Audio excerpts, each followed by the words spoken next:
Hi, I'm David Harry, and in this particular video I'm going to be testing out the MOVO WST80 Windshield for shotgun microphones.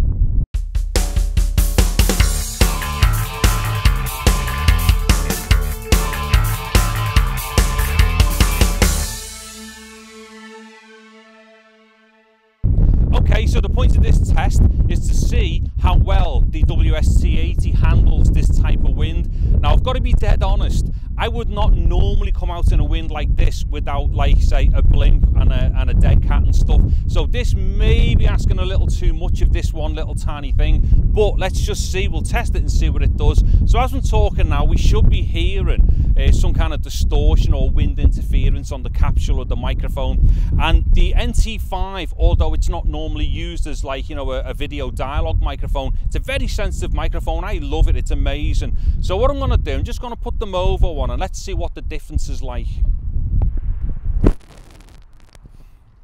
Okay, so now the MOVO's on, and hopefully we should have heard a difference between, you know, what it was like without it and now what it's like with it on. And hopefully that difference is that it's knocked out a lot of that wind which would otherwise ruin a good vocal take or a good dialogue take.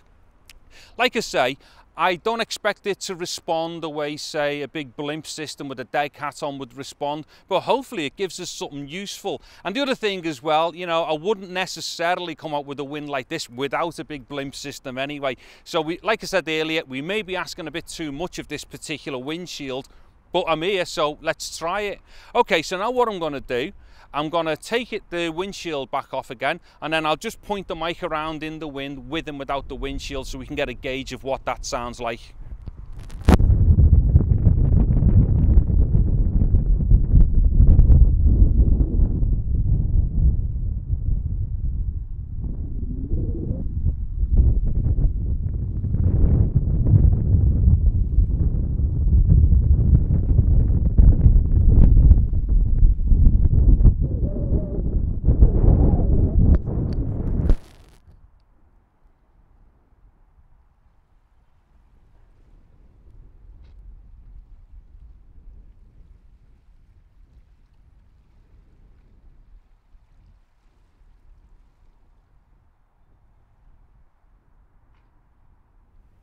Okay, so that quick test there, pointing the NT5 into the wind with and without the MOVO, should give us a really good idea as to, like, you know, how much wind reduction we're actually getting with the MOVO, and, like, you know, whether it is actually saving the dialogue as well, which would be great. So what I'm going to do now, I'm going to go somewhere else where there's no wind. I'll have a quick listen to the footage and then I'll come back for a summary. Okay, so to the summary then. I think that the WST80 with the NT5 is amazing. Now, as I had already mentioned earlier on, I've actually already done a video with the exact same combination. But the only problem was, on the previous video, it was a very, very slight breeze, and it was fantastic. It was as expected. But with this particular test, because I already knew after doing another test down by the shore, because what I'll do, I'll pop up at the end here somewhere a test with the WST220, which is another MOVO filter with a Sennheiser ME66. As I've been doing that test, I'd realised that it was way windier than what I'd expected, but because I had my NT5 and my WST80 to hand in my kit bag, I thought I'll do another test with them because it'll really push it this time, and push it did. There was instances down by the river there where that was going way into a very, very strong wind territory, and the type of wind which would definitely require a blimp or a blimp and dead cat scenario. Now, I was extremely surprised with the amount of reduction that I was getting with the WST80 on the NT5. From here on in, I'll just call it the MOVO. We know which model number we're talking about.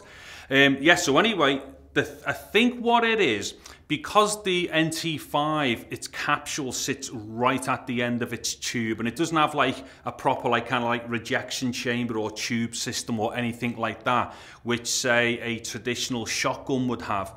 Because it's just the capsule sitting right on the end of its body, what happens, as you can see, I'm actually using the same system to do this piece to camera, what happens is, because of the bulk of the actual foam which sits inside the Movo is sitting all around all around the capsule of the NT5, I think that just gives it a humongous amount of protection, or at least that it would appear that way. Because as you could hear during them tests, I mean, there was some serious wind going on, and it just seemed to knock out like nearly all of it. And for whatever bits it didn't knock out, that to me, it's a winner straight away, because like I keep saying, that type of scenario is not where I would normally want to put a small system like that, because you wouldn't expect it to be that effective, but it was.